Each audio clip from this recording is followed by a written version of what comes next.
The Lord the rock, in him we hide, a shelter in the time of storm. Secure whatever will betide, a shelter in the time of storm. Wednesday reflection for June 13, 2018. I'm Jermaine Gibson. God's pinions and wings. Psalm 91:4. He will cover you with his pinions, and under his wings you will find refuge. When I read this verse, it brings back memories of Moses' song in Deuteronomy 32. In it, Moses sings of God's protection and guidance as that of the eagle who stirred up his nest, hovered over the young with his wings, and bore them on his pinions. This song may possibly have touched the imagination of the psalmist, who uses the same metaphor in this psalm.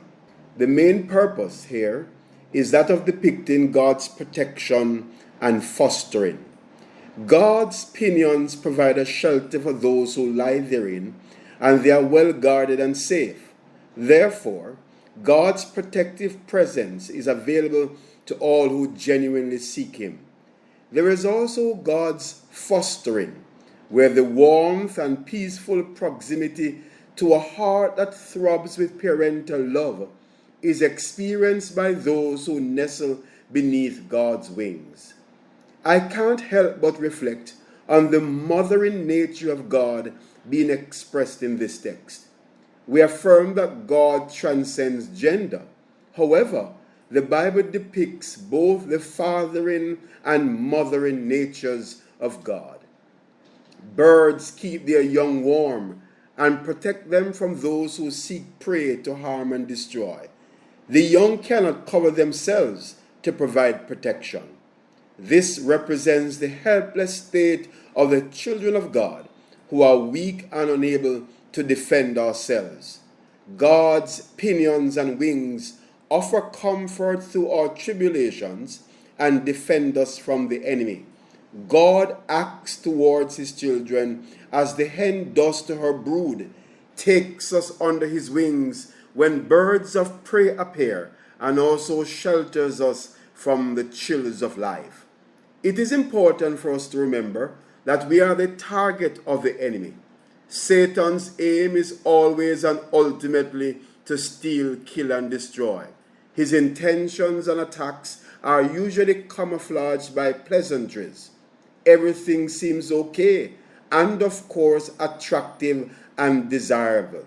Thus, life's decisions and pathways require wisdom and discernment. We need God's Holy Spirit to help us to see when the enemy is at work. We must recognize that we are always at war with the devil. We cannot afford to take holidays or vacation. The Christian life is not for the faint-hearted nor fools. There is no place for wimps and cowards. God may call cowards, but he doesn't keep them. He transforms cowards into courageous soldiers. Christian soldier, the war is on. We are soldiers in God's army, and so we have to put on the full armor of God to withstand against the wiles of the enemy.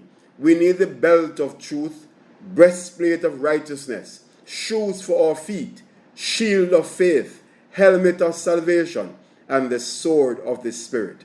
Ephesians 6:11-17.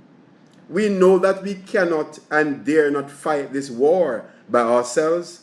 We need the captain, the chief of defense staff of the army. We need God. He promises to fight on our behalf, and we are certain that victory is guaranteed.